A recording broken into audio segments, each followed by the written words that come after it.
You've always been a super achiever. Was it difficult for you to find out I had LDs, and how did you deal with that?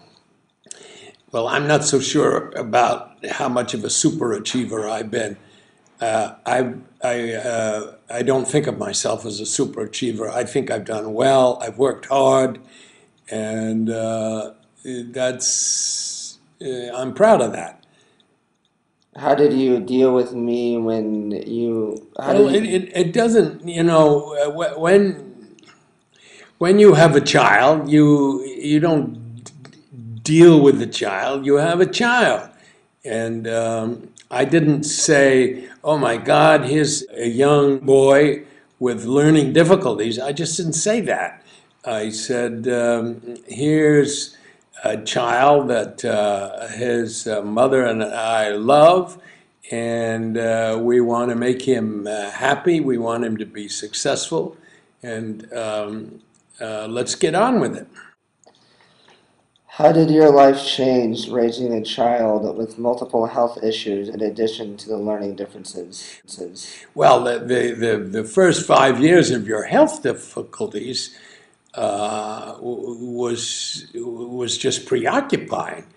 I mean, I had never faced that before, but I faced it at a time when I had extra time. I was at the end of my career, and I had plenty of time to spend with you. Far more I spent with you than with any other child, and I looked forward to that. It was fun. It was productive, and it was just an integral part of my life, and that I enjoyed. Mom had told me, and they show this in All the President's Men, when you're played by Jason Robards, Yeah. that you kind of had a real hard time trusting people.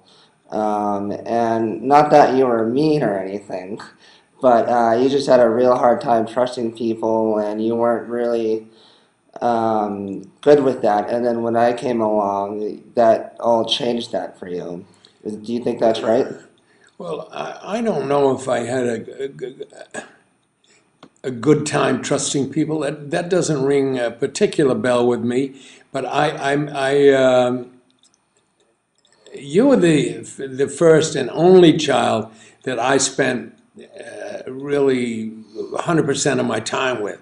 The other children that I had, I was working late. I got home, they were in bed. I worked nights, and I worked hard all the time. So I spent a lot of time at work, and I was glad to do that because I think that's a good thing. But were you doing that to provide for your family, or did you ever wish you could spend more time with your other children? Oh, I'm sure I did. I'm Yeah. sure I did. But I hadn't, quote, arrived in any sense. I didn't have it made. Hmm. By the time I had you, I did have it made. I was at the top of my career, and I had, I did have it made without boasting or anything. And so, and it's also, if you have one child, you can devote all your time to that one child. I had three other children, and boom, boom, boom. And so I was always dividing my time between children. I didn't have that with you, and I'm delighted. So what do you think of me now? I think you're the best, Quinn. I just think you are a wonderful kid, and I love the way you have faced your obstacles and looked them right in the eye and come out on top. I can't tell you how proud I am of you. Did you share some of the same thoughts and feelings Mom had, and how did you work them together? Well, we more than any other child, you preoccupied my life with because there were no other children. to compete against. There were no.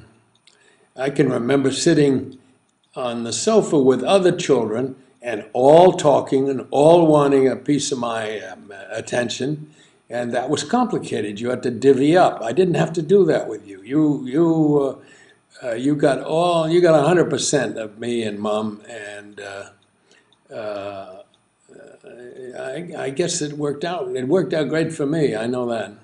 What do you have? Do you have any advice? And if you do, what advice do you have for other fathers who are raising children like me? They should be so lucky as to have the time that I had, have the child that I have the mother that you have, and